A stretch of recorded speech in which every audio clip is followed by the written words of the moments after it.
super excited to have this opportunity to bring Liz Corwin onto the podcast. And Liz, thank you so much for doing this with me. I've been really looking forward to this opportunity. I found you via Instagram, and I'm very impressed with everything that you're doing in relation to your work as a yoga teacher and the fact that you are a former Navy F-18 pilot. That's incredible. And a current Navy reservist. And you've taught yoga at military bases and studios around the country, and you lead global yoga retreats. And your website is walkaboutyoga.com. So thank you. I'm so Thank you excited to for ask you having me. some questions. Yeah. I know, I really appreciate it. I know as we were talking a moment ago, like it took a while for us to make this happen, and life has its way of finding the right time for it to be so. And so I'm really, it's been in the works for a while. So I'm excited to actually finally meet you and speak with you. And Oh, thank you. Well, I appreciate that. And I have huge respect for our military, and I'm so thankful for the work that you do. We wouldn't be doing what we're doing right now if we didn't have people like you helping. that's a big compliment to swallow. I don't know if I can it's hard sometimes, people see you in uniform and they're like, thank you for your service. And it's always such a humbling experience to kind of especially now that I'm not like do in operations, right? I'm working at headquarters and things now. So it's hard for me to take those compliments when I'm not the one deployed anymore for 9 months as I used to be. But I appreciate it. And I know that it's true, like so many people in the military are in the midst of that right now. And for people to recognize that is just important to keep that, in mind. I The think little so. things that we get to that you and I now get to take for granted, myself now, but that a lot of people don't. So Yeah, understood. Are there things that you see that where people are disrespectful in that regard that's really difficult to stomach? not so much anymore. I think that our country is in a very different phase. And no, for the most part, people are, I walk into the grocery store in uniform or something and immediately multiple people will say something and kind. So, I mean, I'm sure it's still out there. It's difficult. I mean, obviously, with the problems going on in the world right now, it's easy to look at militaries as, violent and aggressive and, but to remember sometimes that behind all that is at least for our country especially and others is there's a desire for peace underneath it. So I completely understand, but no, I don't think I run into that a lot, at least where I live. But I also live in a very large military community in Virginia Beach. I mean, huge. You can't throw a rock without, hitting a military base or installation. So I'm in a special place for that. But that also comes with its other things. So, like for instance, if I get pulled over for speeding and I'm in uniform, they don't let me off the hook. Yeah. You could probably do that in other places where you're a little bit more remote and they're like, oh, military, yeah, I won't give you a ticket. Not here. No, tried that one, doesn't Like, work. yeah, they want you to behave. Yeah. Set the example. Like, we're not letting you off easy here. Yeah, That's no, but people have been pretty yeah, just the acknowledgement and the appreciation lately especially. It's been that's cool. What yeah. age were you when you had a moment of realization that you wanted to serve for the country? Well, so mine, I wish I could say that like, oh, I've been patriotic since when I was young, but I'm actually, I wouldn't say that that's what brought me to it. It was a very selfish reasons. It was very kind of exciting. I'm an adrenaline junkie and it just sounded amazing. My older brother joined the army. He did Army ROTC, and I kind of wanted to follow in his footsteps just because he was my big brother and what he was doing was super cool. And then he became a helicopter pilot, and I was like, well, now I got to one up him somehow. So That's so classic. And you decided to I become a fighter pilot? Like, I love well, hearing truth the be told, motivation. Yeah. I really wanted to become like an Army Apache pilot. I thought that, because I had like my brother played with GI Joes and I was like, this is so cool, Apache pilots. But then when he told me that like Army, they have to like hang out in the dirt and camp, and I was like, I like my showers. I'll join the Navy. And then I was thinking about trying to do helos as well. because I heard all these horror stories about, when you're in flight school and you hear all the stuff about like, oh, becoming a jet pilot, like, it's tough, they're mean, it's 10-hour days of briefing, like you don't want to do that.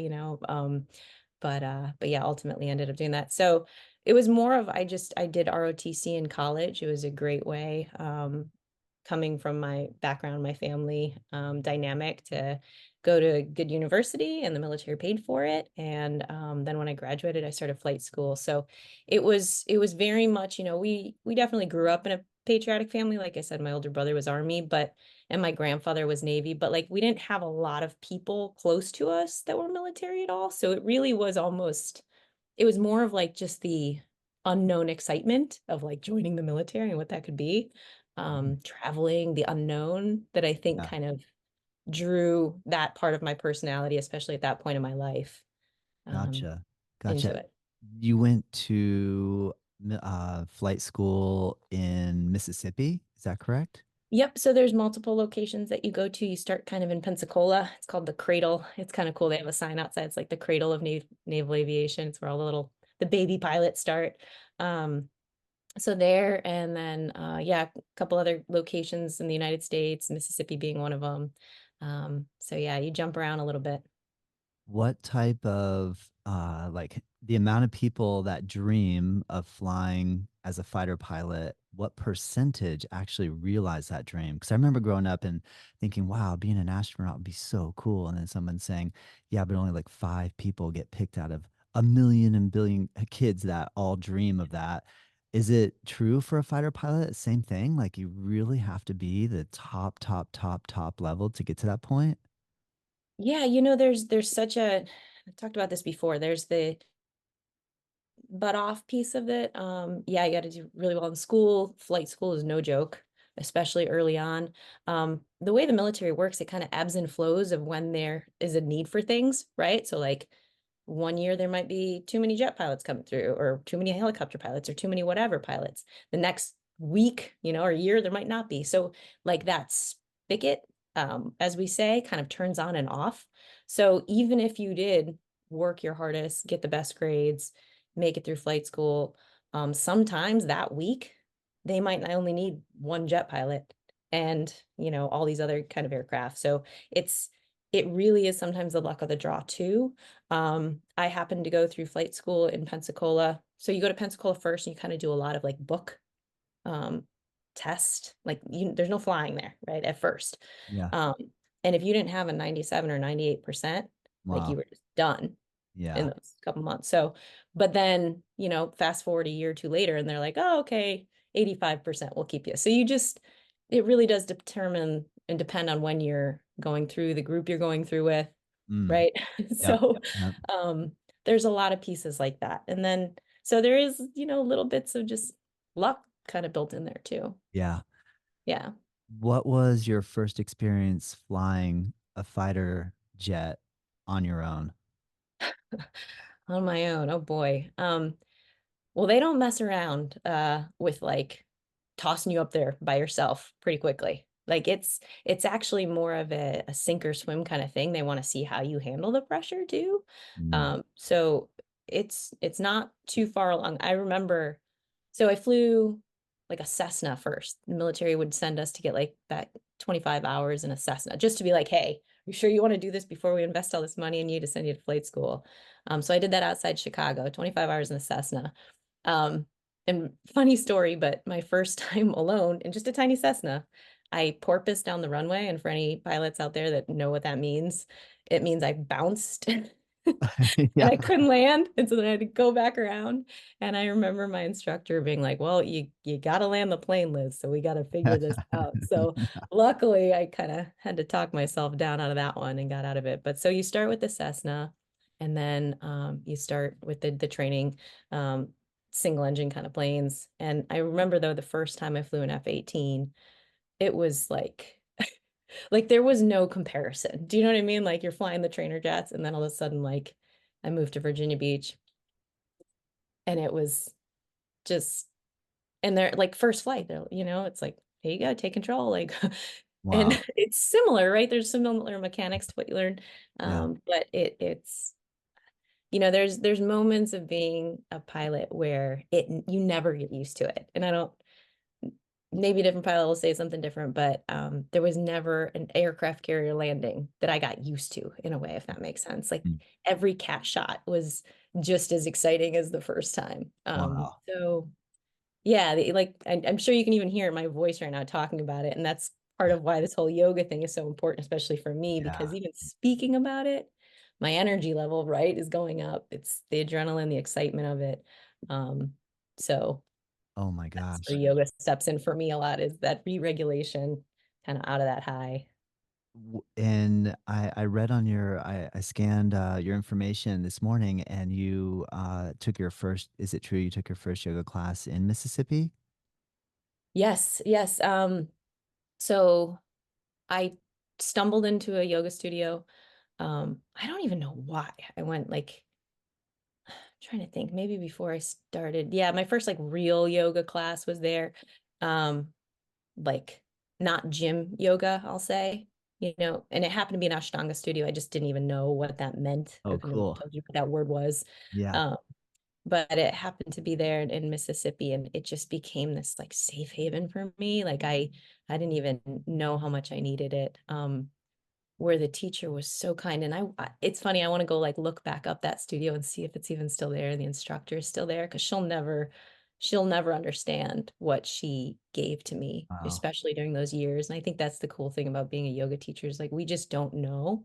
Every student that comes into a class, you don't know, you have no idea.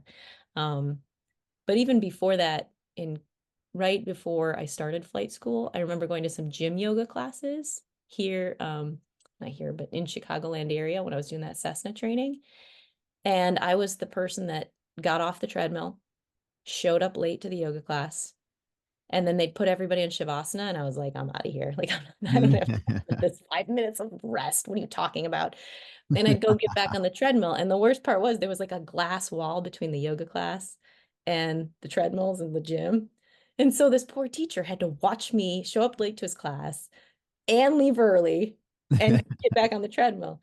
Um, and that's Gosh. really instilled a lot of patience with me with students, I think, because I'm like, if anybody had said anything to me at that time about like, you can't come late or you can't leave early, my little ego would not have been able to handle it. And I probably never Mm. would have showed it back up for a yoga class. So, yeah, I need to look him back up too, and find these teachers that were there for me early on, and dealt with, you know, That's so great to me. hear because that's awesome because I think sometimes I've come across yoga teacher situations where we lock the door and, you can't be late and that could be a turn off. But I think it's important that we build in a little bit of room for people to kind of slowly build up to that. Would you agree? Yeah, Sounds I like, think it's yeah. both, because I mean, there is something about yoga practice, right? The discipline of it, the showing up and prioritizing it, that I do appreciate as well, right? Like I did Ashtanga for a long time. And that's a pretty strict discipline of all of them. So I see both, but I think it depends on the person too. And I'm just grateful that at that time I linked with the people that were going to allow me to come back. And that's something that it has stuck with me now. So like my biggest thing anytime I'm teaching a class, especially with military, um, I just want them to go to another yoga class. I don't care if it's mine, I don't care what studio, but that their first experience or their initial experiences are such that it's a safe place for them to show back up. Yeah, Um, that's cool. yeah. Do you teach civilian classes and military classes and then classes that are mixed?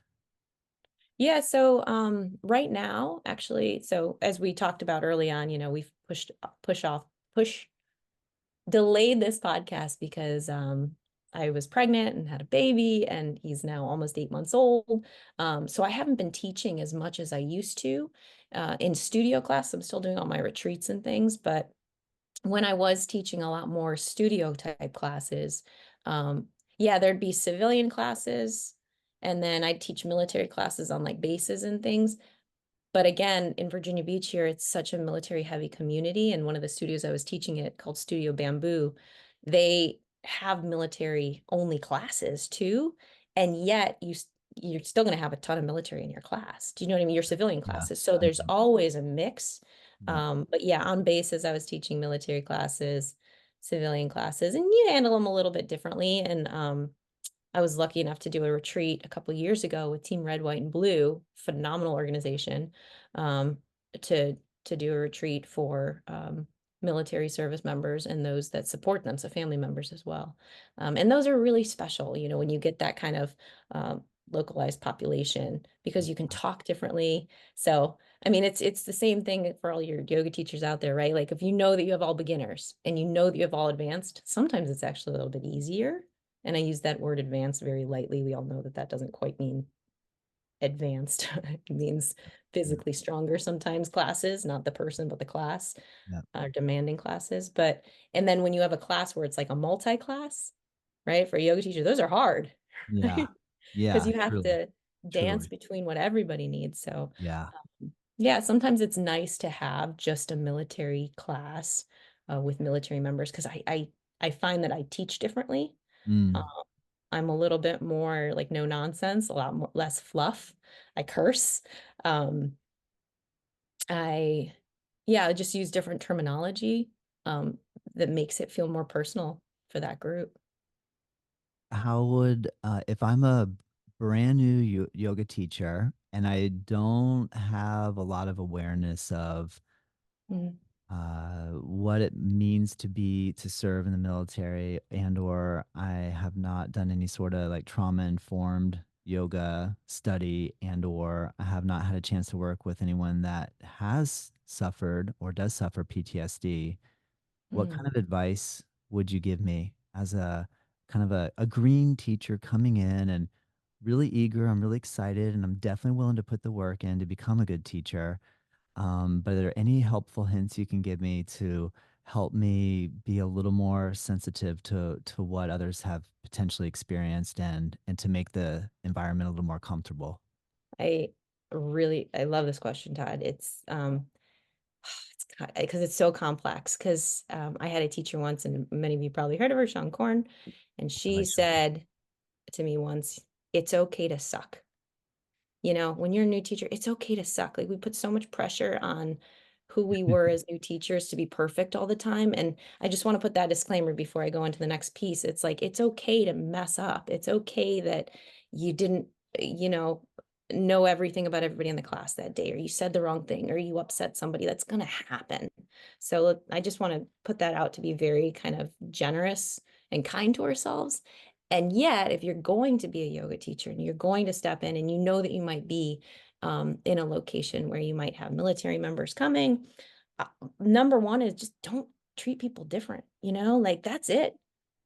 Be authentic. This is the first thing, right? In any teacher training 101, if you're authentic, your audience will recognize that and appreciate that in ways that you don't even know. And you'll be able to speak to a larger um, I think, spread of the population. So, you know, that's why when I say this, like when I'm teaching with military, like there's no bullshit. Like sorry if you need to cut that. Like you No, can't you can say BS whatever you want. You can people in curse. this You can community. curse. Like Yeah. they'll see through it, they'll smell through it. They want nothing to do with it. They don't have time for that, right? Yeah. They're not looking for that easy out of the so and I'm not saying that I don't change my voice, of course, you know, but the voice inflection changes when you're teaching from the beginning of a class to the middle to the end. And do that, but make sure it's your authentic voice and not that sing-songy Mm. yoga voice that you think you should Mm. be doing, because that's not going to fly with military folks and others as well, like, but specifically that population.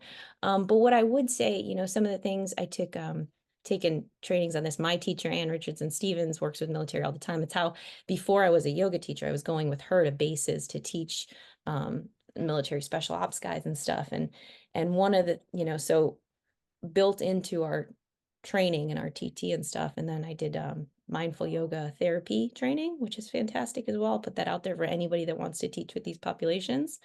Um, I get no kickback. I'm just support these amazing programs. But um, you go through, there's simple little things you can do, right? So authenticity. Um,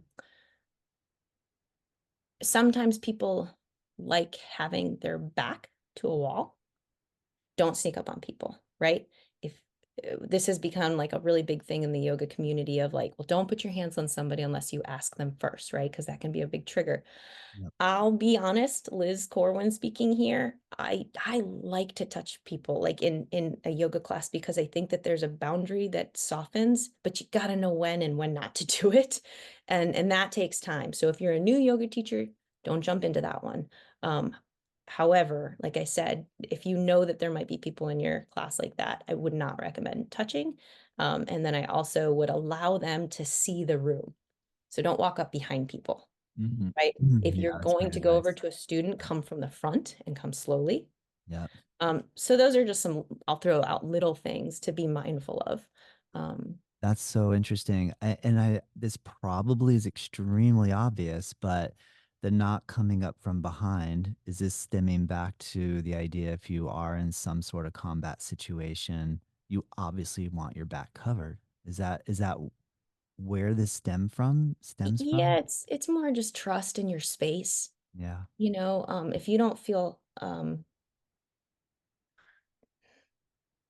if you're not fully in the present moment, which some people aren't sometimes, especially with trauma, then they're not aware of the spaces around them or I shouldn't say they're not aware, they're hyper aware, Mm, right? And yeah. so any movement is more likely to trigger something, and it actually takes them out of the present moment more likely, right? So, yeah, I mean, you could say, like in the military, right, we say like covering your six and stuff, but I'll say this, I do not have PTSD. I do not have PTS. I do not have TBI, thank God.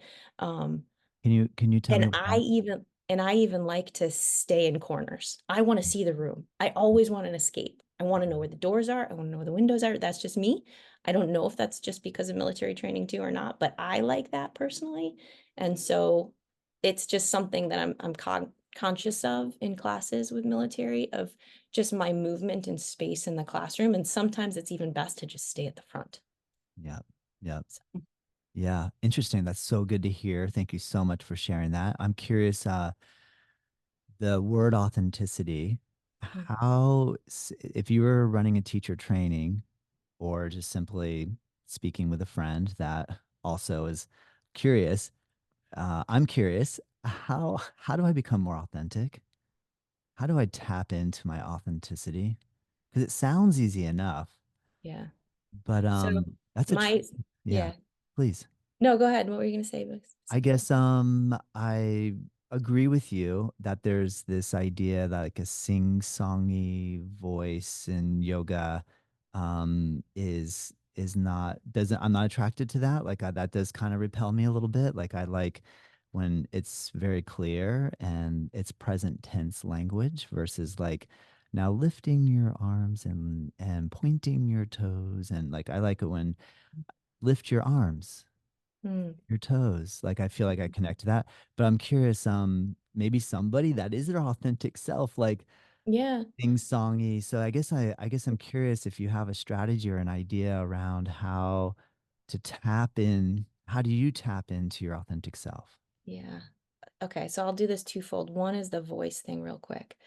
Um, I actually sometimes there are teachers that are a little bit sing-songy, but that's who they are, and I love them for it. And it brings out a side of me that needs to be balanced. But it's them. Do you know what I mean? That's actually their real voice that they speak like that.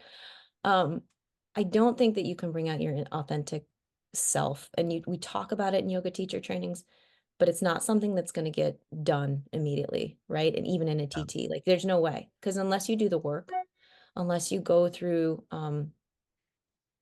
the struggles of facing who you are in some ways, and really deep diving, I think that there's a lot of personal work that needs to be done sometimes before we can kind of start to figure out who that person is.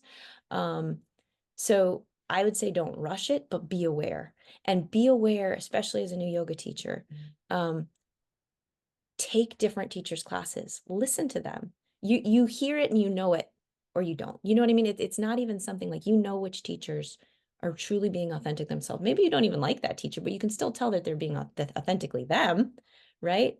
Um, so I would just say that there's a lot of personal work that has to be done along that way to kind of venture onto that journey. But in terms of in a teacher training, sometimes we teach certain ways to say things, right? And if you peel some of that back and just say, use your own words. Don't use the words I just taught you to say about Warrior Two. I want you to try and explain Warrior Two to me in words that I haven't used. Do you know what I mean? And you get them Yeah. out of the box of Yeah. just being, and I was a little parrot too when I was first teaching, like the exact same way that my teacher said something, I repeat the exact same way. So it does just take time. And again, that comes back to like, it's okay to suck at first. Like you're figuring it out along the way. Um, the other thing that you mentioned that I think is really important and something actually that ties back to the last question you asked me is very direct language, especially with, when I'm dealing with the population, military population. Lift your right arm. And maybe I have to say it 3 times because they lifted their left arm or they lifted it halfway or whatever. It's like lift your right arm. Like there's a directness in that, and there's sometimes a sense of comfort in that for the student because they're like, I don't know who said this. Maybe it was Sean again, or maybe it was my teacher, Anne, but somebody said, and I'm sure you've heard this too, right? Like people aren't going to trust you with their hearts and spirit unless they're going to they're going to maybe trust you with their body first. So if we can Mm, safely move their body through space, then maybe by the end of class, they will open up in a more, emotional, spiritual way. But they're not going to mm. trust us with those deeper layers until they Great trust. point. Great point. I have not Yeah. heard it said No, yeah, that somebody before. told me So that I'm once. reconnecting to it. Yeah. Yeah, yeah. Oh, Thank you. maybe it Yeah. was, you know what? It could have been my teacher in the mindful yoga therapy that like that's why you have to use such direct cueing sometimes. It's so you don't have to. I'm never going to say have to because every teacher I've taken amazing classes where they don't give direct cueing. Some of my favorite teachers don't use direct cueing, but I recognize when they're not, right? Yeah. Um, Yeah. and I already trust them in ways that I don't need the direct cueing. So, but direct cueing is a way to establish that relationship of trust with the body so that a teacher can kind of tap that deeper layer of trust with the rest of the holistic kind of class if they're going Nice. for that. Well said. Oh, I wanted to congratulate you on being a new mom. How how has motherhood helped improve your life and or challenge you in your life? Oh God. Oh my gosh. I get to be a student again with my body. Mm, That has been the coolest thing. Because as I mentioned, you probably hear him crying. My door just cracked open because of the wind. But as a practitioner practicing 4 or 5 times a week, I knew my body. I knew what it could do. I knew the limits. It was getting a little bit not stale, but I was just in so many ruts and habits. Even if you looked at my practice and were like, "Oh, she's advanced, right? Because she's in a handstand right now." Like, no, I was in a space of kind of resting in the places that were comfortable and avoiding the places that were not comfortable because I knew where they were. And so going through the pregnancy journey, and then of course postpartum and dealing with this new cool body, I feel like a brand new student again. that's My practice has changed so much, and I can still do a lot of the same poses. I can pop into a handstand still, but it's different. Everything feels different. And I think that it's probably when I do start teaching more like maybe studio classes again in the future. It just changes the way that I'm experiencing yoga at the moment mm, in such a fantastic way. It's nice. Nice. yeah, and then I mean that doesn't even obviously tap into the fact that you have this little human that you're just so in love with and seeing Yeah. the world through his eyes and um yeah, just that newness factor. I took him for a walk yesterday and we stopped to touch like the buds and the leaf on a tree, and you can just watch the recognition and it made me look at that tree differently, like Yeah. it's Yeah. a to just be around children, even if you don't have your physical um own, like in that way, birth own, but like to be around children and babies, especially like it's really cool. I And he's so agree. independent though. He's such a little like, oh, he's so defiant. He's Do, got do, his own way of doing stuff already. So I'm quickly learning that it's like it's my son, but I can't even use the word my because he's already his own little person. Like he's like, get away from me. Oh. you can already see like some of the strands of your adrenaline seeking endeavors from your childhood. You're already Yeah. your own child, I like kind of be like, I'm gonna do something really cool and amazing too, mom. Yeah. yeah, I can. I can. Although, someday when he's like, oh yeah, when I tell him like, yeah, babe, your mom threw flew planes. He's gonna be like, whatever, it's so old. Not Yeah. cool at all, Uh, mom. Like, I'm so not gonna, he's not even gonna care. yeah, pretty much expect that. Yeah, no. Yeah. That's awesome. Do you have kids? Do you have kids too? I do Yeah. have a 17-year-old son and a Wow. 11-year-old daughter. And Yeah. yeah, it's amazing. It's amazing. It's nonstop evolution, new excitement, new challenges. Mhm. It's really incredible. I'm so excited for you. It's Yeah, yeah. Well, that's my biological son, and then I have two stepsons that are 9 and 12 right now. So it's oh, they nice. kind of threw me into Yeah. the pot of stepmotherhood Yeah. very quickly, and now I'm trying to catch up. But I'm Oh, you're grateful that good. they're a little older and can help. Oh, that's awesome. Well, you're not a new mom then. You've already, you're Yeah, familiar. yeah. You're It's familiar. there's Yeah, layers. Yeah, yeah, that's cool. yeah. What when you lead retreats, what are some of your favorite sort of ingredients that you Mm. try to make or bring to the forefront when you host a retreat in relation to location and or the way how do you like to structure the retreats? Mm. It depends on obviously what kind. So like obviously that military retreat that we did with Team Red, White, and Blue is very different than some of my like international retreats that I'll do for more kind of travel and they always tend to attract the group of people that need to be there. And so it's almost like when I think of retreats, and for those that are thinking about running retreats, you can set it up and you can create the container, just like a yoga class, right? You can set it up, you can create the container, you can think of what your class is going to be, your sequence, your playlist, your food that you're going to have in a retreat, whatever, the activities. And then once that group kind of enters the room or once that group shows up, like I hate to say it, but like you better let go of control because that group's gonna have their own flow to it. Uh, And so then it just becomes, I see it more as like you're kind of like going like this, to make sure everybody's um it feels like an inflatable arm man where you just have to kind of move with it. Like we used to have this saying in the military where like we'd all go out together and we called it like the moving amoeba because like you'd be in a group of like 10 people and like one person would start to go over there and then the other person go over there and then you try and it takes 20 minutes to go 50 feet, right? Um, so kind of letting go of the reins sometimes with retreats and just knowing that it's meant you're supposed to create the container, but it has its own personality and life force that comes with it when you get a group of people together. nice. That to me is Nice. probably the one thing to know about a yoga retreat, which will also help whoever's running that retreat know that, like, hey, you're not going to be able to control everything, Yeah, good point. right? So, Yeah.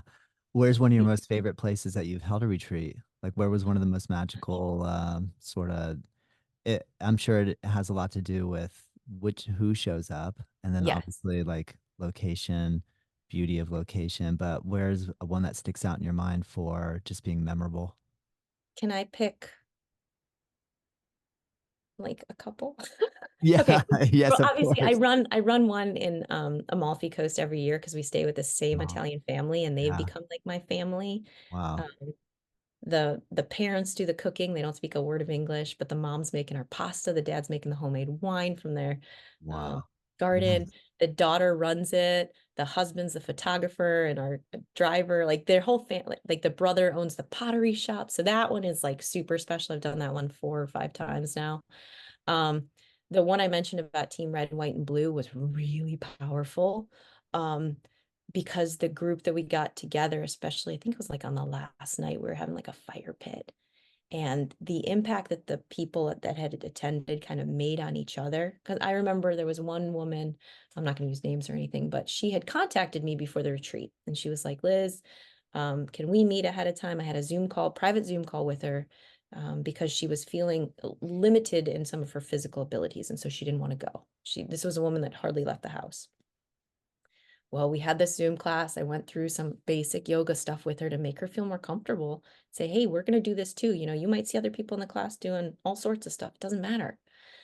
She showed up, and by the last day, that woman was doing a half moon in the middle of the room. This woman had started in a chair, right? And by the last day, she's doing half moon, middle of the room. She's like queen of the whole thing. The last night at the fire pit, she's telling stories and she's out of her house. Do you know what I mean? Like that was Yeah. the big thing to get her out of her house. And now she just blossomed. So seeing things like that'll just stick with me forever, That's forever. cool. Um, so that's probably, in terms of experiences. And then I've done a yoga retreat in the Tanzania, Oh which my was like a gosh. safari Wow. yoga retreat. Wow. So that one, the story I have with that one that I'll never forget is we were in the middle of like the Serengeti. There's no fences. We're by the pool. I'm teaching like a meditation class one evening because we're so tired, right? There's no actual like physical asana happening, but we're doing a meditation class and we're sitting there and I've got like a group in front of me and there's like maybe a 3 foot fence around the pool. And as I'm leading this meditation, we're all quiet. We hear like 50 feet away and there's hyenas like Oh, yeah. right on the other side of the 3 foot fence. And we're all like, oh my gosh. So the Maasai warriors and that are there to protect us, like come running over with, and we're like, where are your guns? And they've only got spears, right? And you're like, are you kidding me? Like, so they come running over. And so that was a pretty memorable Oh my uh, gosh. meditation experience. That But would yeah, be a little unnerving because a wild hyena, that's they were pretty afraid of those Maasai warriors, though, I'll yeah, say. They were fair enough. terrified of them. So That's anyway, so that's probably cool. another one of those.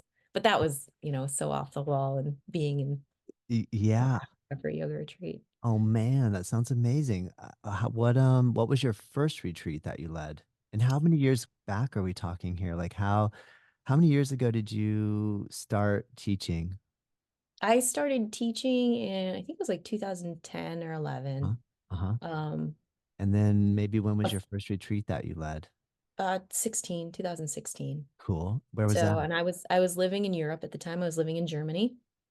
And I remember my first retreat was a ski and snowboard yoga retreat in Austria. Oh, I saw that. I saw cool. And I remember, I mean, I think I charged $299 Oh for yeah. 4 days.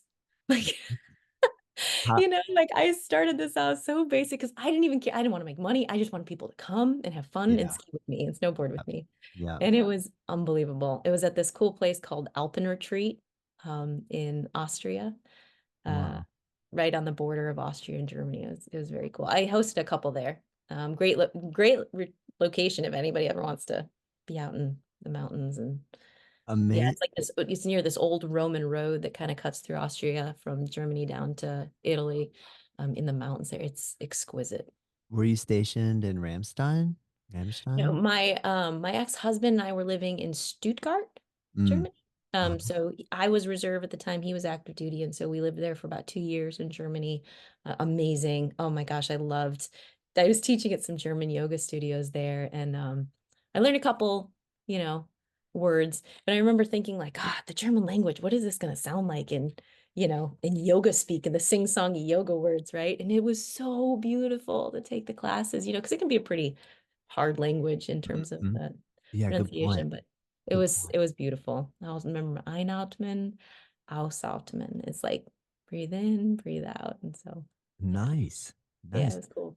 Did you grow up studying any other language other than English? Just Spanish. My family's Uh-huh. Italian and I feel Uh-huh. terrible. That's like on my bucket list. Like I better speak Italian fluently before I die. Keep working on that one. But Yeah. we Yeah. did find out, so I'm sure other people can relate to this, right? That if you grow up in the United States sometimes in your families, my mom was like second generation. Um, or no, sorry, she was first generation. And so her parents wouldn't speak Italian to her because they wanted her to just speak English. Yeah. And we'll go back to Italy sometimes and like our Italian slang from the United States, and we'll say things over in Italy, and they're like, that doesn't mean anything. Like, what do you mean? Like, I grew up saying that. What are you talking about? It's supposed to be Italian. They're like, Yeah, well, that's like, not even a real word. huh? It's that like it's not even it's not even Yeah, a like it real wasn't word. even a Yeah. saying or something, like um one of the things is like God bless you. And I think we grew up saying like San Giovannina Croce Bambina Capocolina or something. It's like my mom was very Catholic. And so but then we went and asked our like Italian family when we were over there because we still have family in Italy and they're like, yeah, like it kind of means this, but no. It's That's so I class. need to learn Italian before my end of days. That's cool. I hear you. I'm with you. I'm always trying to pick up as much language as possible. You, do I'm you speak another? not fluently. I've studied Spanish off and on over the years, and I currently just for I really enjoyed trying though. I currently picked up the Thai language program on Pimsleur, which is just an audio version, and it's such a difficult language because it's tonal. So like one word, if you just say it slightly Mhm, different, three different ways means three completely different things. So mhm, I just like the challenge of hearing and trying to repeat, even though I know I probably will never be able to speak Thai. I just like the challenge of being mm, completely ripped out of my box of being able to understand what's going on. And then I think I feel good, even though like when I'm trying to memorize words, that even though it's feels so impossible, that it probably has to be good for our brains just to make new synapses fire and make me use my right. memory and yeah. So Yeah, yeah. I do like to try. I had a chance to go to Italy once and work on a woofing farm, there's a program called Willing Workers on Organic Farms where I went and worked on a an organic olive oil farm, and I worked with these guys pruning olive trees, and they spoke zero English. I spoke zero Italian. So I had a little Italian English dictionary up in the olive trees, and I was trying to throw words back and forth, but Mhm, it's like takes so much study to actually get to the point where you can even have a basic conversation, like mhm. it takes a lot of work.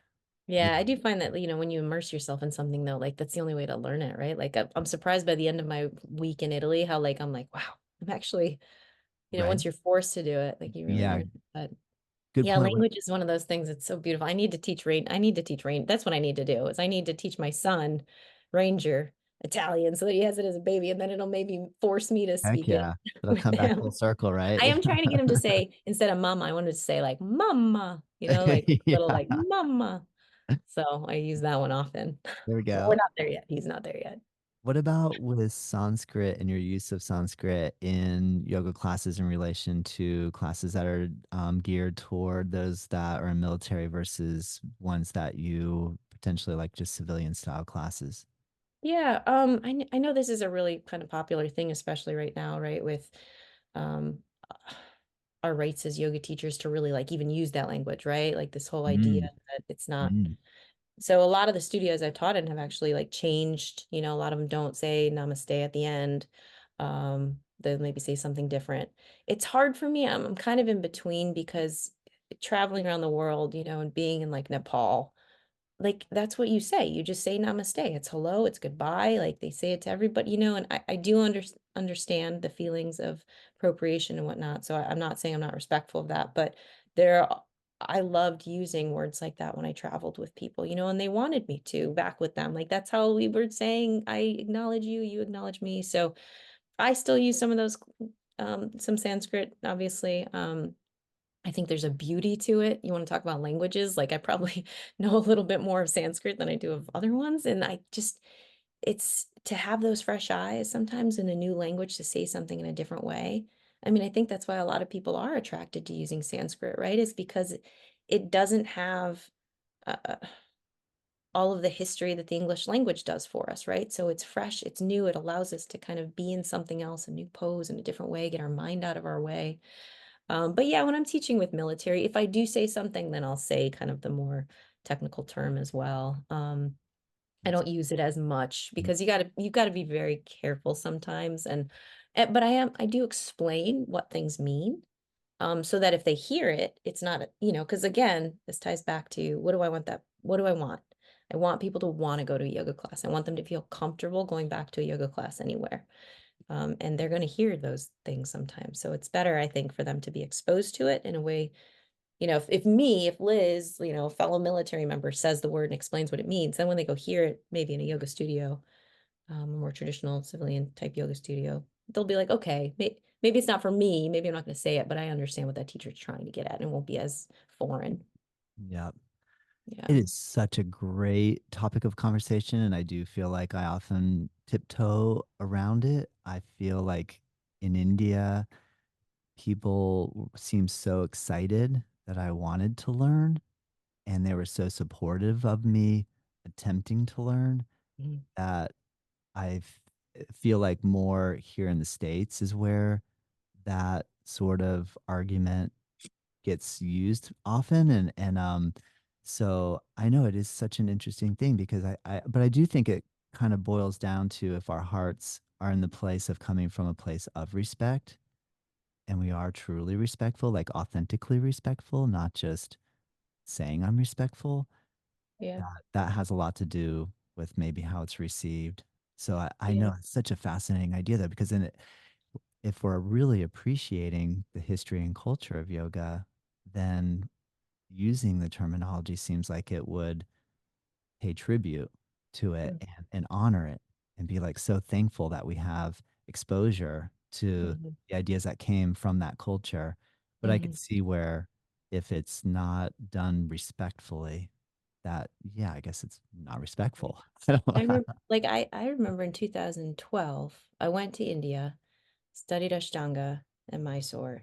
And part of the reason was like, I felt like, oh, who am I to teach yoga in the United States if I haven't gone to where it began and, honored where it came from and see where it comes from. Like, I felt this need to do that. And to be honest with you, the one thing I remember taking from that trip, more important than anything else, yoga is so personal, right? Like, yes, there's this history, there's this tradition of where it comes from, and we honor that and we respect that. But we all, in my opinion, have a right to personalize that practice. That's the point of it.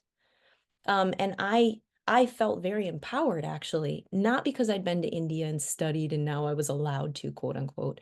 I felt empowered to say, I recognize the kind of yoga that they're doing there. I recognize the kind of teachings that were happening in that location. I felt comfortable coming home and putting my own print, honoring my lineage. I'll tell you this, everything I say, most of what I teach, it comes from somebody I learned it from. So I am so grateful for all the teachers and what they passed down. But it doesn't mean that I don't have a right then to have this piece of me infused in what I'm now sharing too. And you can't help it. You can't stop that. So I'm very, that was the thing that I left there with was I am allowed to experience this, to make it my own, to share it in the ways that I'm gonna, if I want to share this at all, there's gonna be little pieces of Liz infused in that, and that's okay. Even if I'm trying to honor the technicality of maybe the words or the things that I say or how I say them or whatever. But yeah, so for me, it was a very empowering experience to come home and say that like we all can, this is a piece of, it can be a piece of all of us if you choose so, and I don't have to feel, I wasn't going to feel guilty about the parts of it that I might experience differently. Nice. Well said. Well said, Liz. Your website name, Walkabout Yoga. When I hear the term walkabout, I think of Australia and the terminology of going on a Yeah. walkabout. And I'm curious, how did you come? I mean, it's a great name. I love it.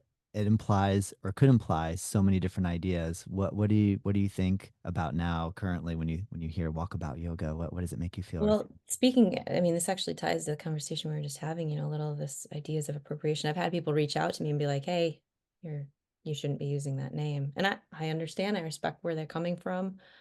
Again, I feel like it's a word that has some meanings and there's pieces of it that I honor, I believe, in the meaning behind it.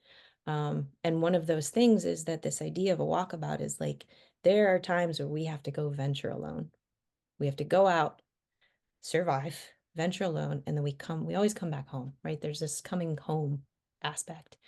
Um, it kind of ties into that whole idea of like the dark night of the soul, if you've ever heard of that, right? And there's so much, the positivity culture can be so, I mean, it's wonderful. It's fun to be a part of, right? But there's also, for me, I'm a strong believer, and you want to talk about authenticity, about doing that deep work on yourself and going to those places that aren't as pretty and aren't as positive and aren't as nice and sitting with that and surviving that, if you want to use a lack of another word, and then coming home again. And every single time you kind of do that iteration of like into the darkness, back to the light, into the darkness, back to the light. So I work with like a spiritual mentor like almost every week because I try not to get too comfortable in this positive mentality all the time. It's great to be there. I'm not saying don't, but to really have honest looks about stuff. And so for me, this idea of a walkabout is like we go someplace else. And the same thing with retreats, right? We remove ourselves from what's known and what's comfortable. And we expose ourselves in ways that test us. And sometimes we fail, and sometimes it's ugly, and sometimes we're dirty and and then we find a way to come back home afterwards, right? We find a way to kind of return, but we're never the same. And that's a good thing. Yeah, But I don't know. So that's I where it love it. started. And it's kind of amazing the I way like that this that. journey has brought me, that it is even more instilled in who I am, of this idea that like we're reframing ourselves in ways, and but it's always still coming home, you know? Yes. Yes. I love Um, that. The first time I heard about the concept of a walkabout, I was like, how cool. What a great, like I really was attracted to, I had a chance to live in Australia, so I heard the term a oh, bit. you did? And Yeah, where? I, when I I was studied when I abroad was there a bit. when I was 20, I immigrated over there. So I spent 5 years in Western Australia in a town called Margaret River, which is south of Perth on the Oh, west coast. wow. Hmm. I only did a semester there. I studied abroad in Sydney for a Where bit are and had you? a transfer in. Nice. That's So probably where I fun. first came So over. amazing. Yeah. Yeah. Oh, I love Australia. It's like, It is. It's an amazing country. I loved it. So I love that idea of being in nature and being tested and mhm. having to trust in your survival instincts as well. I'm curious. I hope I don't like if I bring up too heavy of a conversation because I really don't want to go super heavy on you right now. But you made a great point at the very beginning of our conversation about uh, underneath fighting is this concept of peace. And so I know like we need a military to defend us. And then but with the underlying principle of to maintain peace, that's such an amazing idea, isn't it? Like have you ever had epiphanies and or challenges in your own relationship to your role as a protector, but also as a peace warrior too? Because it seems like you've been able to navigate both worlds in a way that maybe it's just one world. Obviously, it's one world. Any thoughts without, and I understand if that makes it, No, no, yeah, is there's that nothing reasonable? All right. when I talk do podcast, I don't feel like there's nothing off Okay. limits. There's nothing All right. that's Cool. too anything. I either Yeah. have thoughts on it and I've processed it or not. And this Okay. one is it's hard to hear you say like I'm like I don't know what word I think you said, like defender or protector. Like I don't see myself like that. That's a very All right. so I'm kind of trying to figure out how to dodge that one because it doesn't land. You don't see that? You Which is don't see yourself as that? Like no, I I recently it's a watched did you watch Masters of the Air? I would be so curious to know what you think of it. It just came out on no, Apple. but I will. It's about We World talk War again II. about it. World War II, American World War II pilots, and it shows them in these planes that have like Yeah. hardly any navigation. Like back in 1944 or 1940s, I mean, these Yeah. planes, they didn't even like that. Someone with a chart and he's down there figuring out where they have to go, and they're flying, and no one even knows where they are, and it was pretty incredible to watch on the level of like the bravery of Hmm. these people going into war. I guess that's where I just have this incredible awe, respect for people doing something like giving their lives or potentially giving up their life for the betterment of their entire culture or country or clan or whatever way we want to describe those who it is that we try to protect. So I Yeah. don't know. I guess I'm in awe of that. So I understand that why maybe you say I don't see myself as that because maybe you do what you do and maybe you don't have to Yeah. overanalyze I anything. think But that it's a hard, yeah. I think, well, because you tell a story like that, and I'm like, wow, I'm in awe of those guys too, right? Or, yeah. I was skiing out, and this was so cool. I was skiing out in Steamboat last week, and uh I was walking through the town, and there was this sweet old man. He must have been mid 80s. And we started talking. His name was Fred. And he had this cowboy hat on because it's Steamboat, right? And I didn't even notice at the time, but he had these jets, like pins on the side of his hat. I didn't even notice. We start talking. He tells me he's, former F-16 pilot from like Oh wow. Vietnam era and stuff. And I'm like, oh my God, like to me, that's who I'm like, okay, those are like I don't know. I have reverence and awe for that kind of experience speaking with him. So I understand that. It's just, I yeah. get it. Yep. But what I was going to say, I guess, is,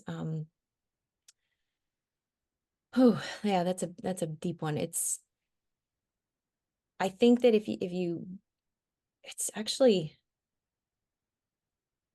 think of a family, right? You have kids I do. and what you would do for your family, right?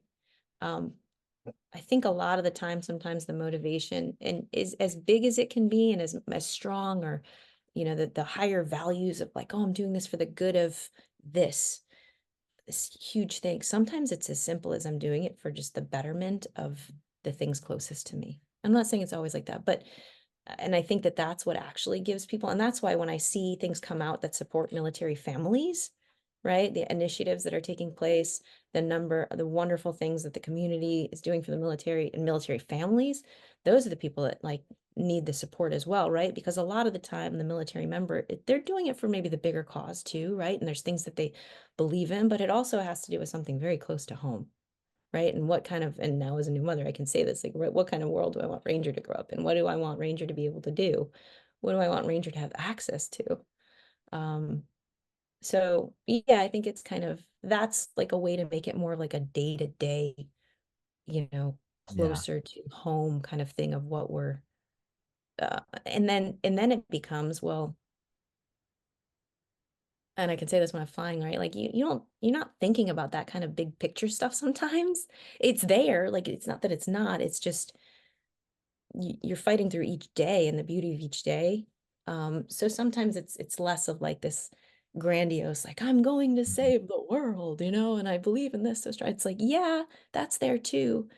But underneath, there's the day-to-day grind of the things that you believe in and your passions and the things that you're willing to stand up for, Wow. right? And I think Yeah. underneath it all, right, what do we all want? We want our family to be safe, right? We want some level of peace and security, and we want our children to feel protected and have opportunities. And I just feel like that's a microcosm of like the bigger things that I think that we stand for as a human race, not just as a country, but like as a human race. That's what we're all kind of, right? Like at the end of the day, that's the Yeah. only reason that things really start. Oh man. Well said, Liz. Great navigation there. Good job. I want to really, I want to be respectful of your time, and we're coming close to the end of our hour together. And if I want to get more involved, or for the listener, if you want to get more involved, can you name a couple of different organizations that you have come in contact that do support military and military families that you would recommend us putting some time into? Yeah. Gosh, there's so many. The ones I've already named, I'll just rename here just to put them all together. Team Red, White, and Blue. It's this incredible nonprofit that I've been lucky to be involved in, and the things that they're doing are just to get involved with them and the support that they do. They actually have their own kind of like retreats and excursions, as they call them, for military members. Because I don't know if you ever heard of a book called Tribe, but one of the big things that they talk about is just kind of human nature, right? That we search out to have a tribe. And when you're in the military or when you leave the military, it can be very difficult because you've kind of lost your tribe as you're doing that transition, especially for veterans and whatnot. So to have that group again, so that's that really amazing one. Um, my teacher, as I mentioned, Ann Richard Stevenson, she does an incredible, oh, I forgot about this. She does an incredible adaptive yoga class. It's for anybody with kind of any body, right? Any little, literally body, able-bodied, anybody that has somewhat limitations in the way that they move. So if you're a yoga teacher and you want to do like that additional training to be able to work with anyone that shows up to your class, highly recommend that. I think she does it online. I'm not sure when her next one is, but she works at Studio Bamboo Institute of Yoga in Virginia Beach. Then there's mindful yoga therapy. That one's a very trauma informed, very specific. It used to be more focused on veterans and military, but they do a lot now with all sorts of different populations to be, the different I'm trying to think of Give Back Yoga Foundation is a big one that I used to work with Beryl Bender Birch. That's actually one where there's free Oh, yoga videos online for we created these free yoga videos for military. It's called Yoga for Warriors. So Gaiam helped us. So Give Back Yoga Foundation with Gaiam. If you Google my name in there for YouTube, there's free classes. I saw that. Yeah, so there's one that's like an hour-long yoga class, and then there's like four that are 15 minutes. And the cool thing about those was the guinea pigs that we had for the classes, the two guys, they were Green Berets that had, like, never done yoga before, so, Oh, like, wow. it was real, like, when I It was was joking about, legit. like, "Put your arms over your head," I'm like, "Put your arms over your head," like, "Put your arms over your head." That's so cool. So it was a very authentic experience, to use that word again. I noticed on your website at the bottom where your social handles are, the YouTube icon took me, I think, to that channel. Is that correct? Yeah, it should, Cool. it All should, right. yeah, it should. Nice. Yeah, yeah, most of the Awesome. stuff can be found on my, Okay, perfect. website, and there's some things I need to update, but I do always try to list a lot of, military nonprofits and groups that you can get associated with as well, so those are just some off the top of my head, but Nice. Thank you so much. I appreciate that. Liz, what a great opportunity. I saw that one picture of you. It looked like you took a selfie. You were in a fighter plane and you have your helmet on, and it had to be you, unless it was just a picture of somebody else doing it. yeah, no, that's yeah, I used to With the backdrop of the sky. yeah, And I just thought, oh my gosh, that's yeah. got to be so incredible. I really was looking forward to this opportunity, and I appreciate your time and for being so thoughtful when I reached out to you more than a year and a half ago, and you said I really want to do this, but I'm really busy at the time. So thank you for reaching back out to me and reinstigating and getting this to happen. And I find everything you had to say really fascinating, and I appreciate everything you have to share. Is there anything that you would like to add as a conclusion? I just wanna say thank you. I thank you for telling stories and sharing stories and, Thank you. opening people up to new venues because there's something that's probably gonna land with someone each time you do this in a different way, and maybe it's the right time for them to hear something or not hear something, and so, I'm grateful to people like you that are spreading messages and spreading words and just sharing stories, yeah. Thank you, Liz. So, Well, I will be in touch, and I really appreciate it. thank you so much. Thank you.